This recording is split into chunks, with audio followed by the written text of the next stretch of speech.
My name is Howard Shurda. Your pamphlet out there does not have my name spelled properly. It's S-H-U-R-D-U-T.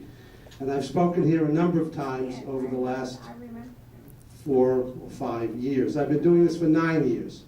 So for those of you, again, I have to repeat for those who are new, what my background is. I graduated Harvard College, have a degree in psychology, sociology, and cultural anthropology. Served in the United States Air Force in Korea, came back to this country, and went to the Columbia Graduate Business School and have an MBA in international business. Worked for several companies, but primarily with the IBM Corporation, where I was in marketing and management and in education.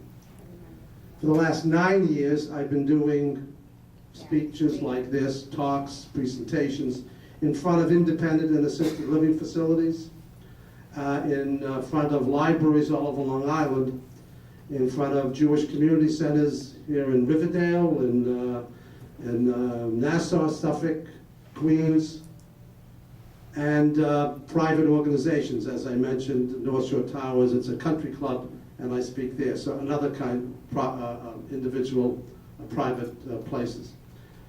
I have 35 or 6 topics now, and the demand is for me to keep coming, because someplace I speak every month. And so I have to keep coming up with some interesting view of life and our times, and so far it's worked out quite well. My talks are interactive, meaning I will call upon you to voice your opinions, because that's why I do this, to not only to espouse my opinions, but let you give off your thoughts on the subject that we're talking about. Today's talk is about persuasion. Persuasion. We're inundated constantly with advertisements, with political speeches, with government statements, with all sorts of things which really are propaganda. Propaganda is neither positive nor negative. It's not black, white, Republican, Democrat, Communist, Democratic, or any other thing. Propaganda is when somebody tries to propagate their view and to convince you that you should join them in that thinking. And that's been true for many years, but it became really focused in the Second World War, where propaganda became very much part of the war activity. We all know about Hitler's propaganda and how Goebbels, promoted the idea of if you tell a falsehood enough times, people will believe it, and that's generally true. And if nobody's there to challenge it, like in a dictatorial state, it gets inculcated into people's thinking. But in the Second World War, and I don't need to focus totally on the Second World War, but that's where it really bubbled up and became a negative word because of those kinds of activities by the Nazis. But propaganda was practiced here too. FDR practiced that.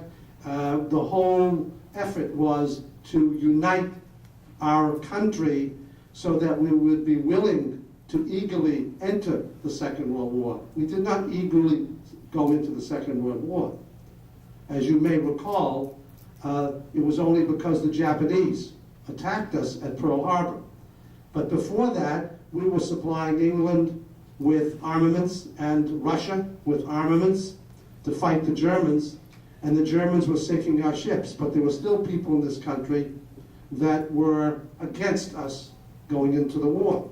There were many people who were pacifists, many people who were isolationists, and there were many people in German bunds around this country, especially in New York and on Long Island, that said, hey, we're not going to fight the Germans. So there was a whole campaign, really, to get us involved so that we would want to fight against that totalitarian regime. And what really triggered it was December 7th, the Japanese. We didn't declare war on Germany. They declared war on us after we declared war on Japan, because they had a pact, okay? So we were, in a sense, dragged in, but the government wanted us in, okay? And without the whole population being really wanting to do it, it's very hard to fight a war. And I talk about the Second World War in contrast to the Iraqi war that we're in now. We had propaganda to get us into the Iraqi war, WMDs, except that the propaganda that we were being fed by the administration were lies. What brought us into this war was the fact that we thought we were threatened because there was a tie-in between Saddam Hussein and Al-Qaeda, which took down the World Trade Center and had other tragedies like in Africa at the embassies, and the coal in the harbor in Aden. The fact is that all that was weaved together to be an Al-Qaeda thing, and much of it was, but Saddam Hussein was not really involved, but the administration tied him in with Al-Qaeda. They tied him into also possessing mass weaponry that was going to be used against us. So they were prepping us for getting into that war so that we would be eager and interested in supporting it. In a democracy, you have to get the population to willingly want to be in a war. In a totalitarian government, either you join what the government or the administration of that government says, or you're treated kind of harshly, right? And so in a democracy, you have to get public relations working to think the same way. Because as you all can recall, as I can recall, stamps that you had to have for rationing, sugar, meat, gas, no silk stockings for the women. They didn't have nylons then, right? And people willingly did things that they wouldn't do unless we were all excited about winning that war.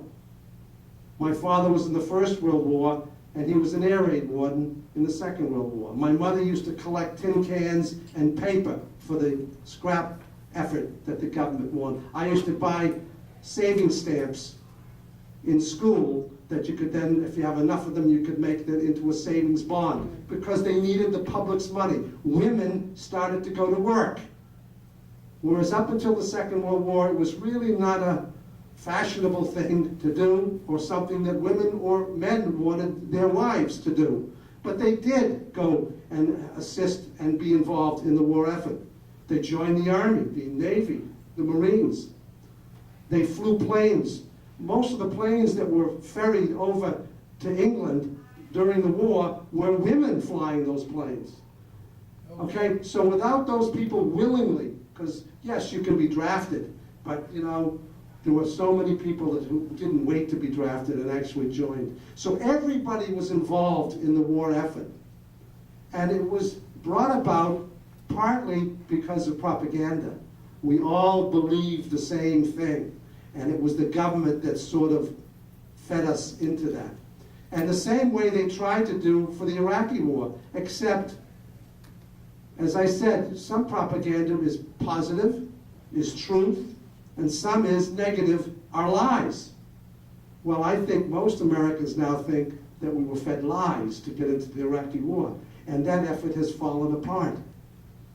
That effort has been misguided and mishandled and fallen apart.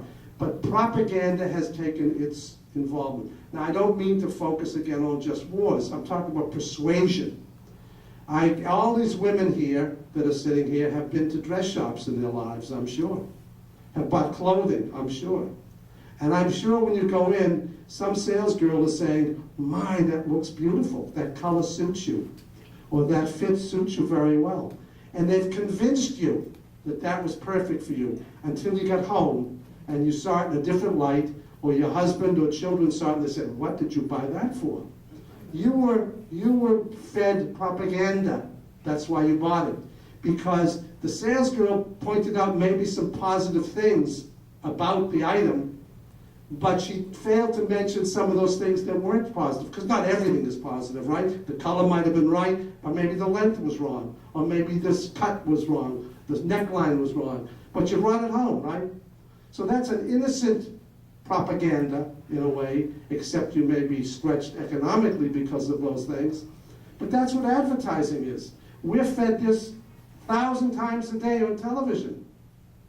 How many of you have bought cleaning fluid for your homes when you had a home, and then a week later you saw another ad on television and you bought another one that did really the same thing, and you ended up with 4 or 5 different products that all did the same thing? Tell me that's not true? The American public, we have now building all over this country storage places.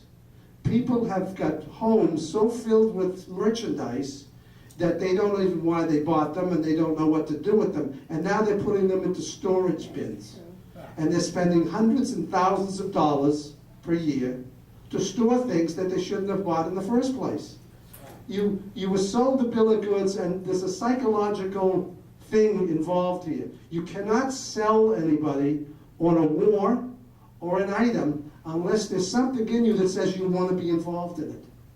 Okay? That's why the preparation by the government in the Second World War was what it was, and the preparation for the Iraqi war was what it was, except they didn't do a good job, and things based on lies fall apart. Okay? But people have to be, people basically want to hear what the propagandist wants to tell them. Okay?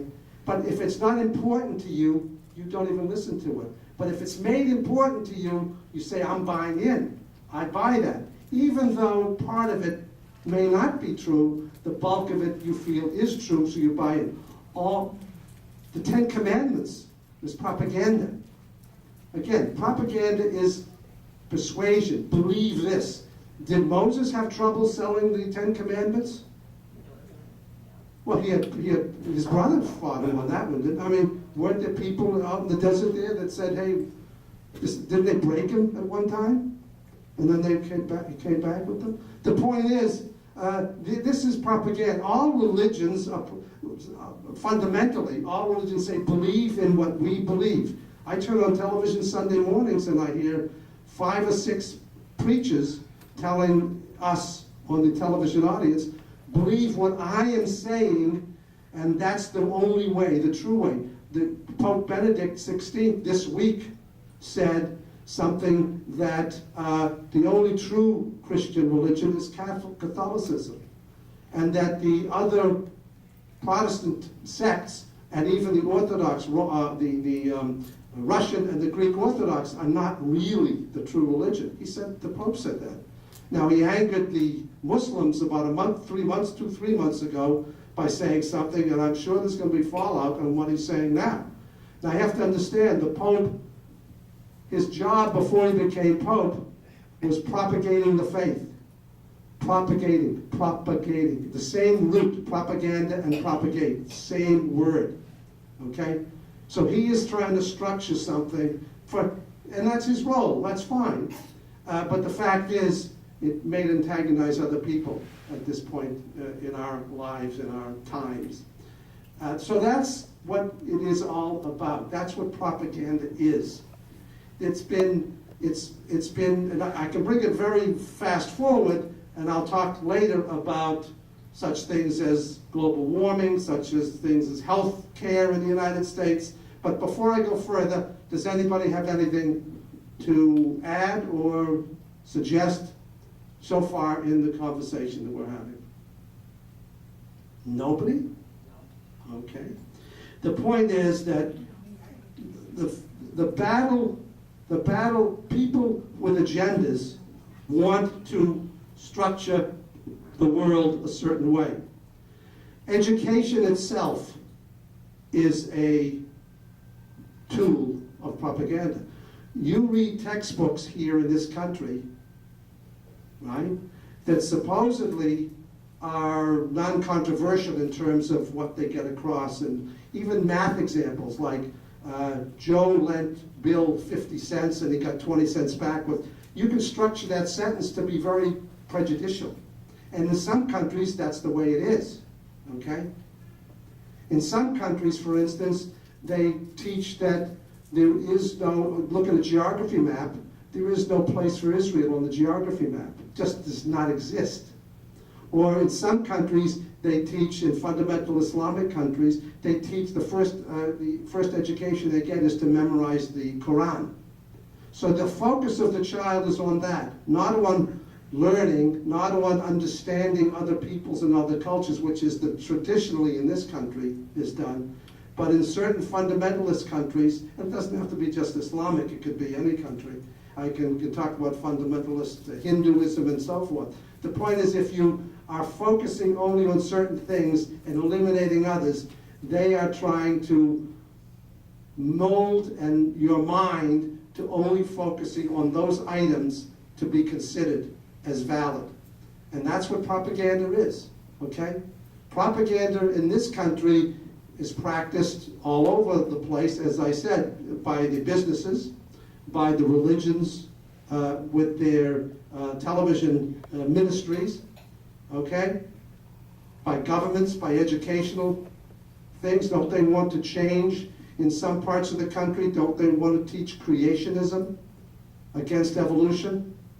That God created the world 2,000 years ago, and there are so many sects which are trying to mold people's thinking by their own propaganda. In this election that we're coming into, 2008 presidential election, we're going to see there'll be discussion of Mormonism, because I don't know if you're familiar with Mormonism, but it's a very specific teachings of what Mormonism is, okay? And there's a long history and a violent history in this country with Mormonism, okay? Scientology might come in because, you know, some of the famous actors now, and who knows who else, talk about Scientology. And that is a very specific religion. And obviously, propaganda was tried on Barack Obama when he first entered the race and became serious candidate.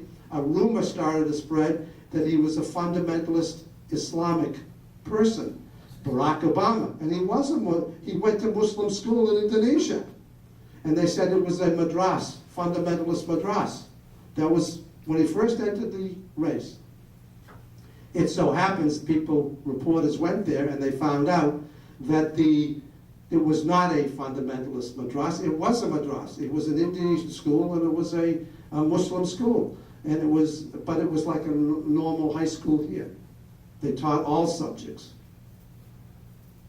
And it turns out that he is more Christian than all the other candidates in terms of what he has done for his faith, which is Christian. The point is, but the propaganda was all negative ads in politics are certainly propaganda. Kerry was partly defeated. Why?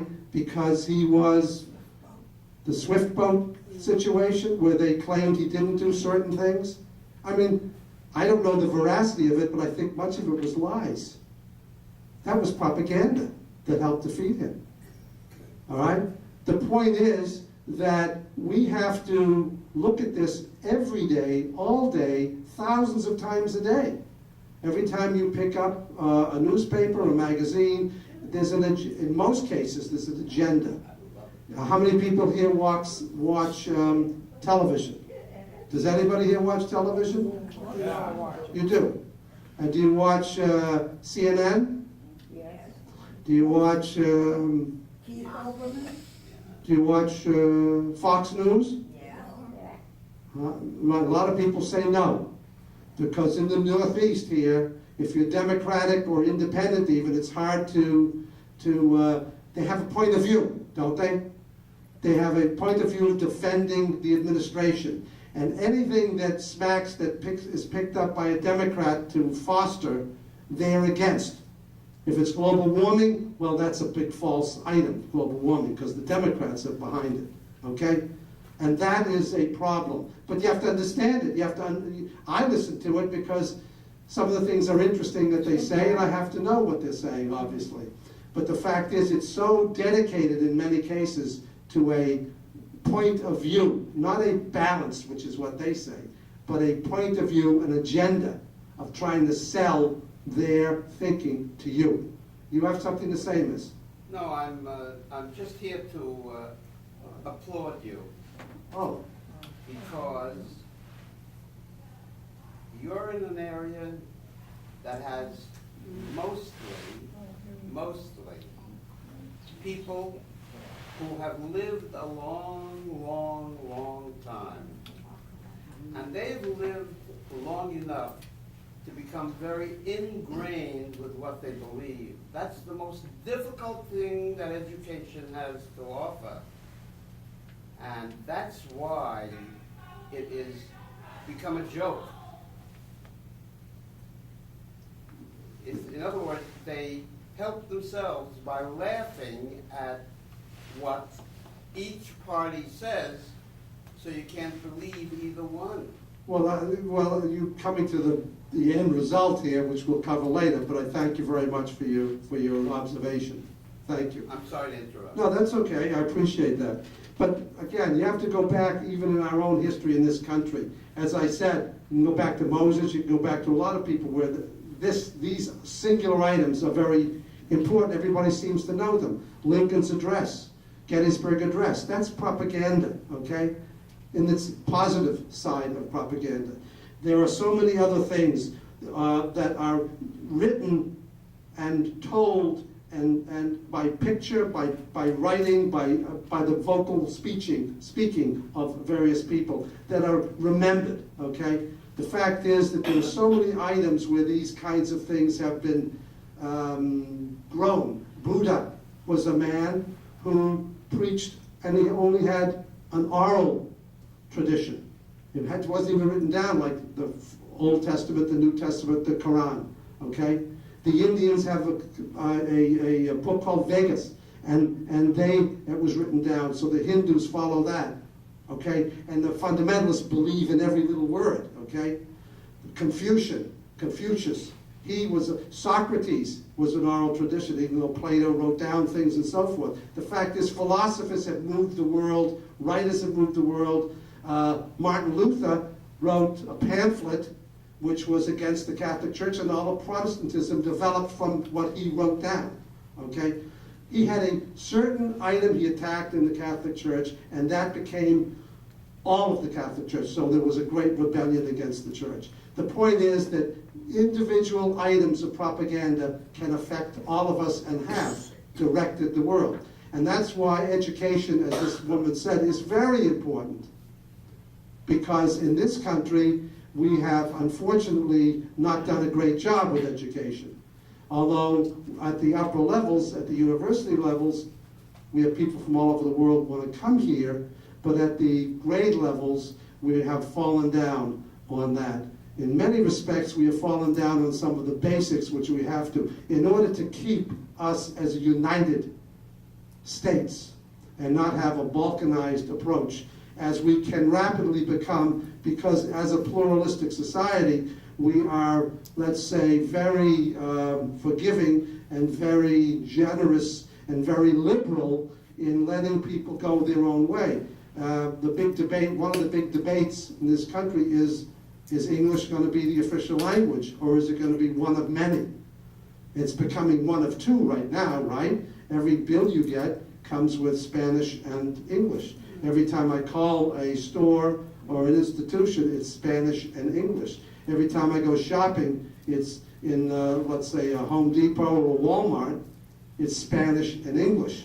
So we are really having more than one language now. And that can lead to pockets of people who don't join in and believe in the same value systems. That's something that's on debate now. Immigration's on debate, language is in debate. All these things are debated in this country, and propaganda is being thrust at us from all angles, telling us the pros and cons of each of these things, right? I mean, we all have to listen to it. If you're going to turn on television, you see the ads, which are propaganda, then you see the people talking, which are propaganda as well. So all of these things, again, neither good nor bad. Some is truthful, some things are not truthful, and we have to, as individual citizens, have to evaluate that and understand and reject those things which we see as pure agendas that people are pushing, which are dangerous even. So we have all these things. Now, to bring it up to date to some extent, we have several movies which have come out recently, which are propaganda. How many people have seen An Inconvenient Truth? Right? Al Gore's movie, right? Right. All right, so it's all about global warming. Big issue, isn't it? Now, I've been employed at several libraries, actually, to speak after they show the movie, to comment on what I see in the movie. And the fact is, what did you think of the movie? Me? Yes. I enjoyed it. But just the other night, there was this discussion with Hannity and that other one that he's with.